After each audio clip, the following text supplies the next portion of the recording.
We turn now to the news and an exclusive interview that I got with renowned DNA expert Greg Hampikian on the Kohberger murders and the critical DNA evidence that would have been the focus had the case ever gone to trial. Source DNA found on the knife sheath of the murder weapon at the Moscow, Idaho crime scene may seem like a slam dunk on the surface. It did, after all, match the DNA of their suspect, Brian Kohberger. But Greg Hampikian says not so fast. We can identify who left DNA pretty well, really well.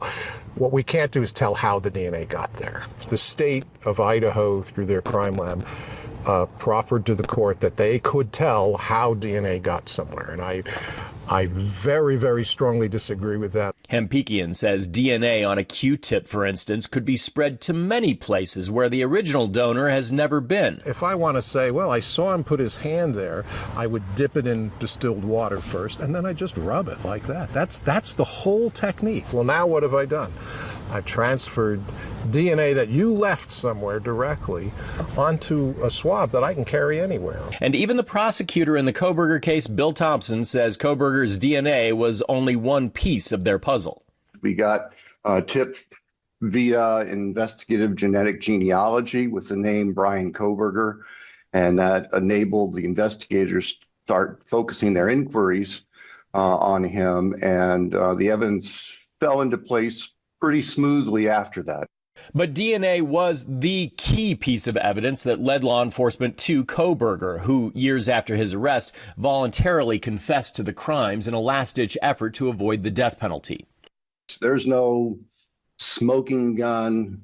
Turns out, though, the FBI used genealogical databases they weren't allowed to use, which Kohberger's defense team spent years trying to keep out of evidence presented at trial. I would have liked to have seen a real hashing out in court about how the FBI does genealogy, because I think the public needs to be aware about what happens to their DNA. Hampikian says there's no enforcement to stop the FBI from using any public database it wishes to track down criminals. If you're okay with that, great. If not, Hampikian says you may be out of luck. So if this is the practice, then those agreements are meaningless in terms of your privacy. Finally, there's the question of how a murder suspect likely covered in blood could clean the supposed getaway vehicle of any incriminating DNA. Probably use something like bleach would leave stains, right? Which would leave obvious marks of me trying to get rid of evidence. And when you clean DNA, you're often just smearing it around. But remember, Brian Kohberger was pursuing a PhD in criminology at Washington State, studying how to collect evidence and avoid crime scene contamination. Prosecutors previously said his car, quote, had been essentially disassembled inside and meticulously cleaned by the time he was taken into custody nearly 6 weeks after the murders. Hampikian's professional curiosity about the DNA in the Kohberger case is in no way a suggestion that Kohberger is not guilty. In fact, Hampikian says that the other evidence in the case, as well as the plea deal, paint a pretty clear picture.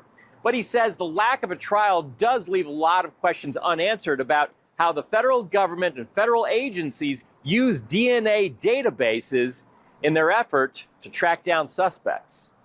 Reporting in Boise, I'm senior reporter Roland Barris, Idaho News 6.